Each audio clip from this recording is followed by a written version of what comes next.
ఎరుకో పట్టణాన్ని కట్టించాడు ఒక ఆయన. ఎవరంటే ఆయన పేరు ఏంటంటే బెతెలీయుడైన హీయేలు అనేటువంటి వ్యక్తి. హీయేలు అనేటువంటి వ్యక్తి ఎరుకో పట్టణాన్ని కట్టించాడు. అప్పుడు కట్టించినప్పుడు దానికి పునాది వేయగా అభిరాము అను అతని జ్యేష్ఠ పుత్రుడు చనిపోయాడు. అభిరామును తన జ్యేష్ఠ పుత్రుడు చనిపోయాడు. దాని గౌన్లో నెత్తగా సెగూబు అను అతని కనిష్ట పుత్రుడు చనిపోయాడు. ఎందుకు ఎరుకో పట్టణాన్ని కట్టినప్పుడు కానీ దాని యొక్క గౌన్లు నెత్తినప్పుడు కానీ ఎందుకు జ్యేష్ఠ పుత్రుడు కనిష్ట పుత్రుడు చనిపోవడానికి కారణం ఏంటి? యెహోషువ ఎరుకో పట్టణాన్ని నాశనం చేసిన తర్వాత ఎరుకో పట్టణాన్ని ఎవరు కట్టిస్తారో కట్టించినప్పుడు మొదలుపెట్టినప్పుడు తన జ్యేష్ఠ పుత్రుడు చనిపోతాడు అని, అలాగే తన యొక్క ఆ గౌన్లు లేదా ఆ ద్వారబంధాలు నిలబెట్టినప్పుడు తన యొక్క కనిష్ట పుత్రుడు చనిపోతాడని దేవుడు యొక్క వాక్యని ప్రవచించాడు. దేవుడు చెప్పినటువంటి ఆ మాటని అతను ప్రవచించడం జరిగింది. యెహోషువ గ్రంథము 6వ అధ్యాయంలో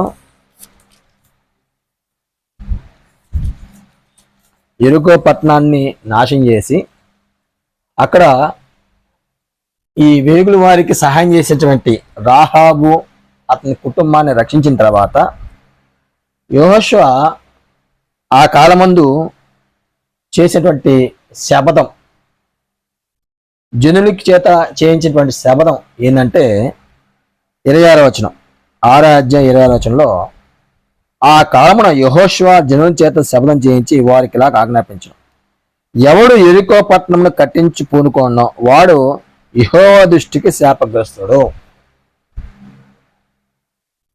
వాడు దానికి పునాది వేయగా అది వాని జ్యేష్ఠ కుమారుడు చచ్చును.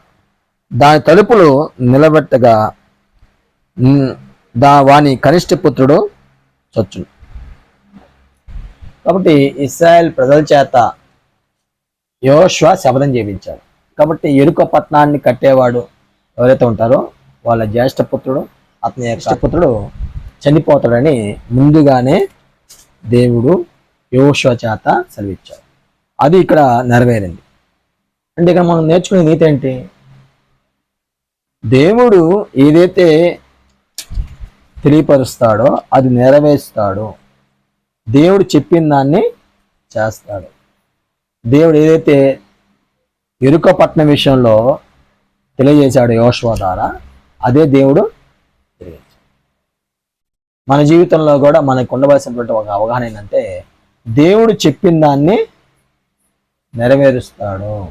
ఆయన అబద్ధికుడు కాడు, ఆయన సత్యవంతుడు. ఆయన ఏదైతే చెబుతాడో, ఏదైతే తెలియపరుస్తాడో, ఆయన తెలియపరిచినంత కూడా ఆ కాలంలో జరుగుతూనే వచ్చాయి. దాంట్లో భాగంగానే ఎరుకో పట్టణాన్ని ఎవరు కట్టించాలని పూనుకుంటాడో ఆ కట్టించిన వ్యక్తి యొక్క జ్యేష్ఠ కుమారుడు అలా కనిష్ఠ కుమారుడు చనిపోతాడని ముందుగా ప్రవచించబడినటువంటి విషయము ఆహాబు కాలంలో అది జరిగింది, నెరవేరింది.